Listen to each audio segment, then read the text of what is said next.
ଆରେ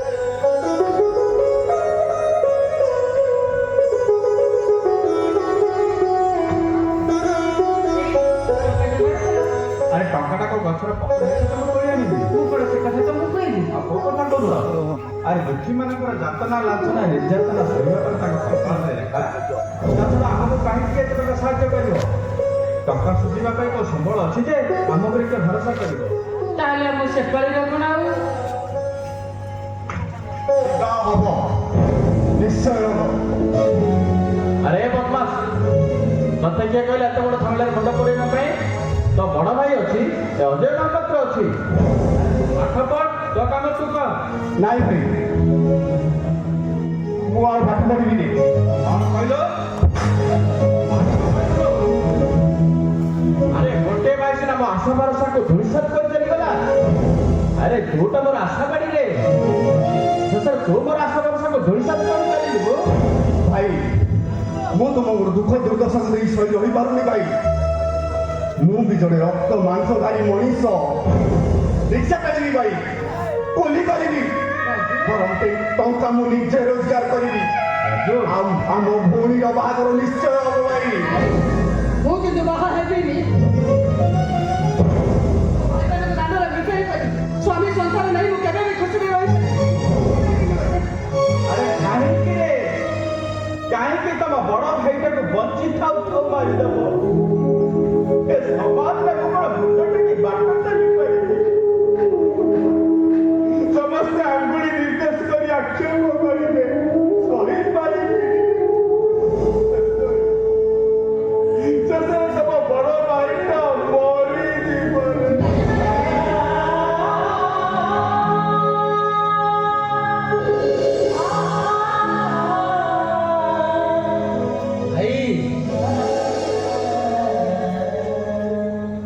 କୁଆଡେ ଆସିଲ ଡକ୍ଟର ବାବୁ? ଟଙ୍କା ସିନା ଗଣା ତ ସବୁ ନେଇ ସହରରେ ସହରୀ ବାବୁ ହେଇଗଲ। ନୂଆ ଫ୍ଲାଟ ତିଆରି କଲ, ଆଉ ଏ ନୂଆଳିଆ ଚାଳ ଘରଟାରେ କଣ ଅଛି ଯେ ଏଠାକୁ ଆସିଛ? ଓ, ତୁମର ଏଇ ଘରେ ଯୋଉ ଭାଗ ଅଛି ସେ ଭାଗ ନେବାକୁ ଚାଲି ଆସିଲ? ସେଥିପାଇଁ ଆସିଲେ ତୁ ମୋତେ ବୁଝିବାକୁ ଚେଷ୍ଟା କର।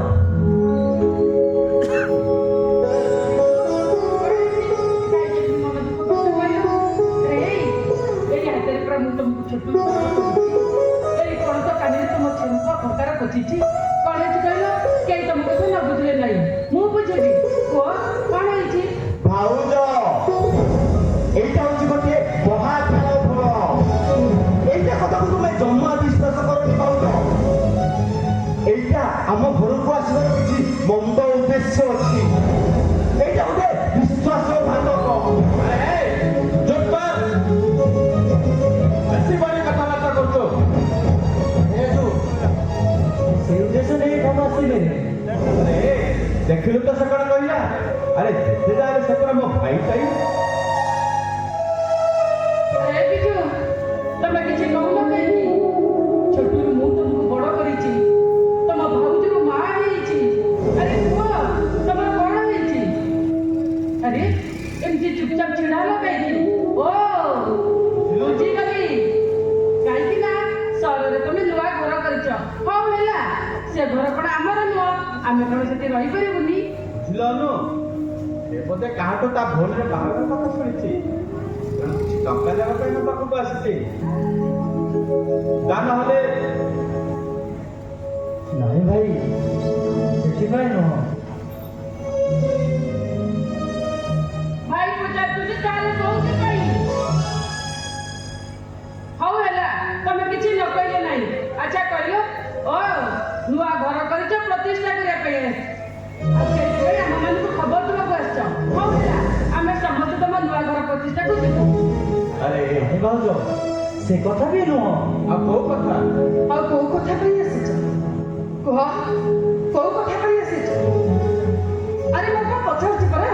ଆରେ ମୁଁ କହୁଛି ଶୁଣ।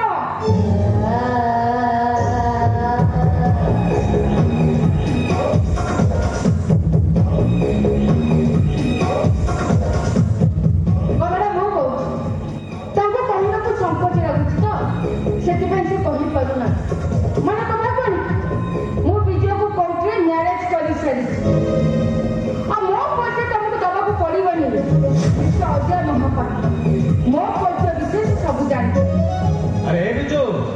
ଝିଅ ଯାହା କହୁଛି କ'ଣ ସତ?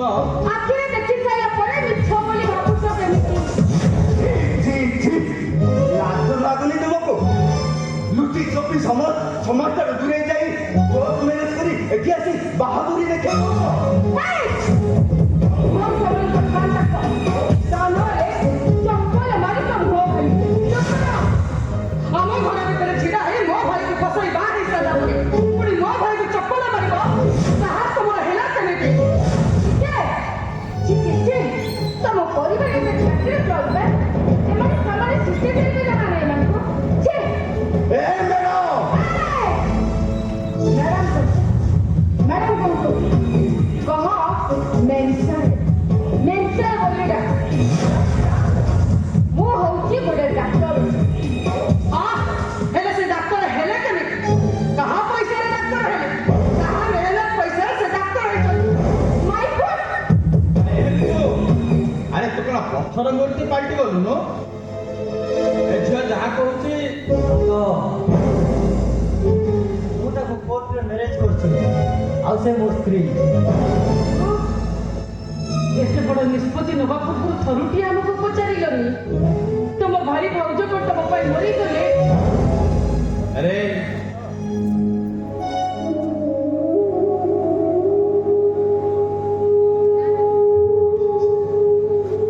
দেখ তো ভাইটা আজ টଙ୍କା পাইছে বেকার।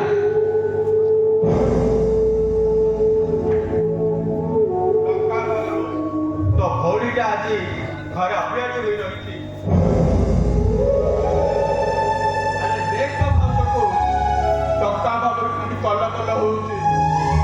সন্তোষিয়া লুগা খন্ডে পিঁধুছি।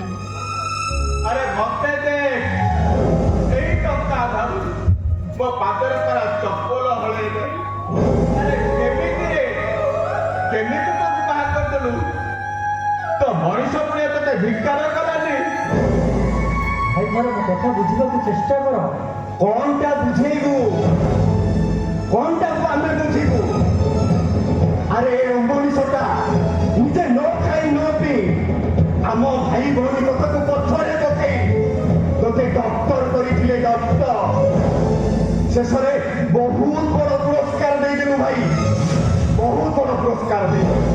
ଏ ଗାଁ ଦାଣ୍ଡରେ ଛାତି ଫୁଲେଇ ବାଟ ଚାଲିଥାନ୍ତି, ସମସ୍ତେ ବାହା କରିଥାନ୍ତି, କହିଥାନ୍ତେ ଏ ଅଜୟ ମହାପାତ୍ର ଡ୍ରାଇଭର ହେଲେ କଣ? ଆରେ ତା ବାଇକ ପରା ଡାକ୍ତର କରିଛି। ବାଜା ବାଣ ଫୁଟେଇ ଗାଁ ଦାଣ୍ଡକୁ ଲୁକେଇ ଦେଇଥାନ୍ତା।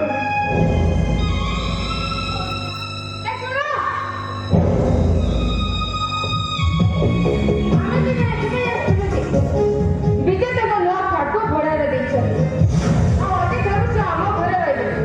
ଓହୋ, ସବୁଦିନ ପାଇଁ ସେ ତମମାନଙ୍କ ଠାରୁ ସବୁ ସମ୍ପର୍କ ଛିଣ୍ଡେଇ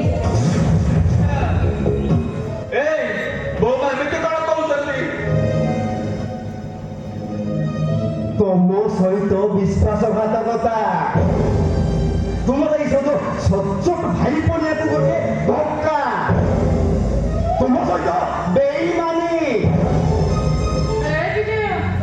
ସତରେ କଣ ତମେ ଆମ ସହିତ ସବୁ ସମ୍ପର୍କ ତୁଟେଇ ଦେବ?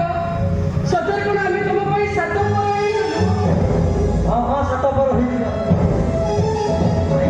ଜଣେ ଡକ୍ଟର ମୋ ସମ୍ମାନ ବହୁତ ଧରେ ଆଉ ଏଭଳି ଘରେ ତାଳ ଧରି ରହିଲେ ମୋ ସମ୍ମାନ ଚାଲିଯିବ।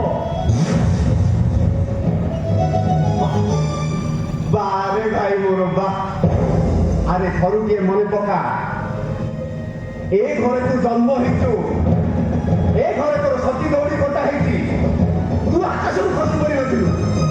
ଡକ୍ଟର ହେଇଗଲ ବୋଲି ତୁ ଏ ଘରେ ରହିଲେ ତୋର ସମ୍ମାନ ଚାଲିଯିବ। ଆଜି আমরা পূজা করে চেষ্টা করি। চলো হবে। ସତରେ କଣ ମୁହଁ ଘରେଇ ଚାଲିଯିବ? ରାତି ପାଇଲେ ରାକ୍ଷୀ ପୂର୍ଣ୍ଣିମା, ତାହା ହାତରେ ରାକ୍ଷୀ ବାନ୍ଧି ରାକ୍ଷୀ ପାଉଣା ପାଇଁ ଅଳି କରିଛି। ଏ ଗାଁ ଦାଣ୍ଡରେ ବୁଲି ବୁଲି ମୋ ଗର୍ବରେ କହେ ମୋର ତିନିଟା ଭାଇ। ତୁ ଆଜି ଠକି ଦେଇ ଚାଲିଯା ମୋର ଭାଇ, ଆଜି ଠକି ଦେଇ ଚାଲିଯା। ଏ ଭାଇ ହାତ ଯୋଡୁଛି ରେ ଭାଇ ମୁଁ କେବେ କୌଣସି ଦିନ ଗୋଟିଏ ଟଙ୍କା ବି ତୋତେ ଦାବି କରିବିନି ରେ ଭାଇ ହେଲେ ଘର ଛାଡି ତୁ ଚାଲିଯା ନା ରେ ଭାଇ ଏ ଘର ଛାଡି ତୁ ଚାଲିଯା ନା अरे जाऊ से ତାକୁ ଯିବାକୁ ଦେ ନଦୀରେ ପାଣି ନଥିଲେ ଶୁଷ୍କ ନଦୀଟା ସ୍ଥାଣୁ ପରି ନୀରବରେ ଆକୁଳ ବିକଳ ହୋଇ ଆକାଶକୁ ଚାହିଁ ରହିଥାଏ କେତେବେଳେ ଧରାଶ୍ରବଣ ଧାରାରେ ନଦୀଟା ବୁଟ ହୁଏ ସେ କୂଳକୁ ଫେରି ଚାହିଁବ ଲସିତ ମନରେ ଆଗକୁ ଆଗକୁ ମାଡ଼ି ଚାଲେ ଆରେ